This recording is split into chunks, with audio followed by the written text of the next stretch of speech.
اس وقت آپ ترکی کے شہر استنبول میں ہیں۔ چلیے آئیے میرے ساتھ حضرت ابو ایوب انصاری کے مزار پر چلیں۔ میزبان رسول صلی اللہ علیہ وسلم۔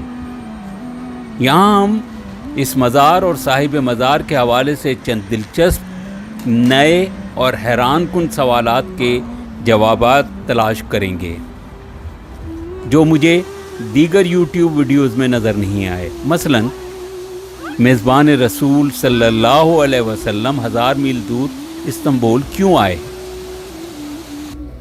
یا مرقد اور مسجد کے درمیان 2 درخت کس راز کے امین ہیں، مزار کے اندر رکھے ہوئے تبرکات کی اہمیت کیا ہے، حضرت ابو ایوب انصاری کی وفات سے قبل کیا وصیت تھی، کس نے کہا کہ اگر یہاں تدفین کی تو میں قبر کی بے حرمتی کروں گا۔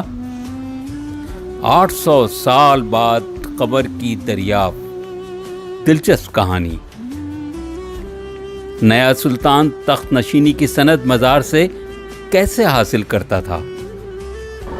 خواتین حضرات السلام علیکم، میرا نام ناظم الدین ناظم اور آپ دیکھ رہے ہیں میرا یوٹیوب چینل۔ اس وقت میں استنبول میں حضرت ابو ایوب انصاری کے مزار پر ہوں۔ یہاں پر زائرین کا ایک اجتماع ہے جو تشریف لا رہے ہیں اور ان کو خراج عقیدت پیش کر رہے ہیں۔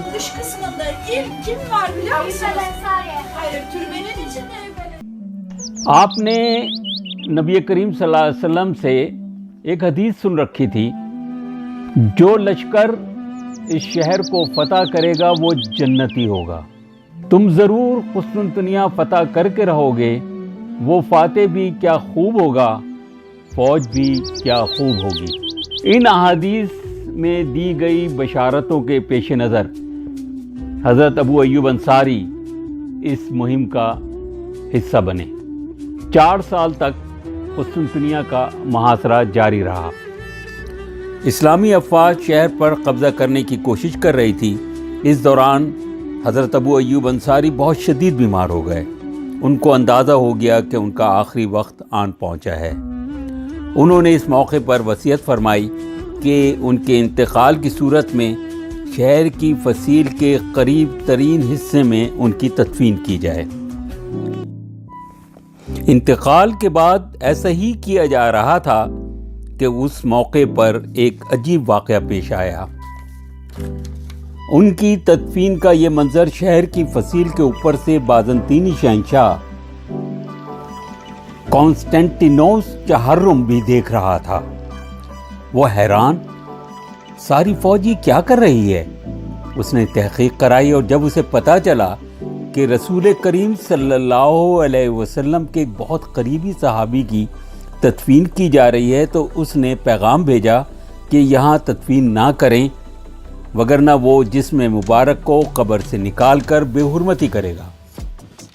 مسلمان قائدین نے جواب بھیجا کہ اگر ایسا کیا گیا تو مسلم دنیا میں رہنے والے عیسائی اس کا نتیجہ بھگتیں گے اور گرجا گھروں کو مسمار کر دیا جائے گا۔ اس پیغام کے ملنے کے بعد اس نے مسلمان افواج کو یقین دلایا کہ وہ قبر کی حرمت کا خیال رکھے گا۔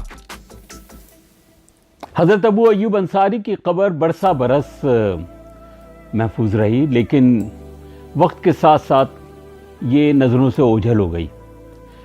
تقریباً 800 سال کے بعد سلطان محمد فاتح نے جب استنبول کا محاصرہ کیا تو اسے پتہ تھا کہ یہاں پر میزبان رسول حضرت ابو ایوب انصاری تشریف لائے تھے، ان کا انتقال ہوا، ان کی تدفین یہیں کہیں ہوئی تھی اسی علاقے میں۔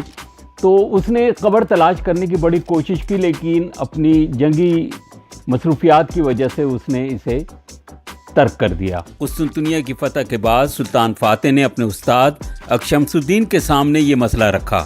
اکشمس الدین اور سلطان اس علاقے میں آئے جہاں آج یہ مزار واقع ہے۔ اکشمس الدین نے اپنے کشف اور ریاضت سے قبر دریافت کر لی اور اس کے سرانے اور پائنتی پر 2 درخت لگا دیے۔ محمد فاتح کو اور اس کے دیگر ساتھیوں کو اس سلسلے میں شک تھا کہ کیا واقعی اس جگہ ابو ایوب انصاری مدفون ہیں اپنے اطمینان اور شک کو دور کرنے کے لیے سلطان نے دونوں درخت نکال کر ایک مختلف جگہ لگا دیے۔ کچھ عرصہ گزرنے کے بعد سلطان فاتح نے قبر پر مقبرہ بنانے کا فیصلہ کیا اور اک شمس الدین کو بلایا کہ وہ جگہ کے بارے میں تسلی کر لیں۔ اک شمس الدین آئے اور انہوں نے درختوں کو نظر انداز کر کے اس جگہ کی نشاندہی کی جہاں وہ پہلے بتا کر گئے تھے۔ سب لوگوں کو اطمینان ہو گیا۔ ایک روایت کے مطابق اک شمس الدین درختوں کی جگہ دیکھ کر مسکرائے اور کہا، اس جگہ ابو ایوب انصاری کو غسل دیا گیا تھا۔ دونوں درخت اندرونی صحن میں مسجد اور مزار کی عمارت کے درمیان ایک لوہے کی ریلنگ میں آج بھی موجود ہیں۔ البتہ ان میں سے ایک درخت 1910 اور 15 کے درمیان سوکھ کر گر گیا، لیکن کسی بھی حکومت نے اسے نہیں ہٹایا اور آج بھی ریلنگ کے اندر اس سوکھے تنے کو دیکھا جا سکتا ہے۔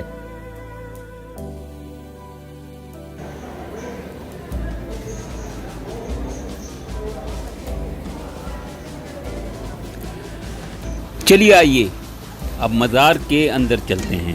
یہاں آپ نبی کریم صلی اللہ علیہ وسلم کے چند تبرکات ایک شوکیس میں دیکھیں گے، جس میں منہ مبارک اور ایک پتھر موجود ہے جو نبی کریم صلی اللہ علیہ وسلم سے ایک روایت کے مطابق ہم کلام ہوا کرتا تھا۔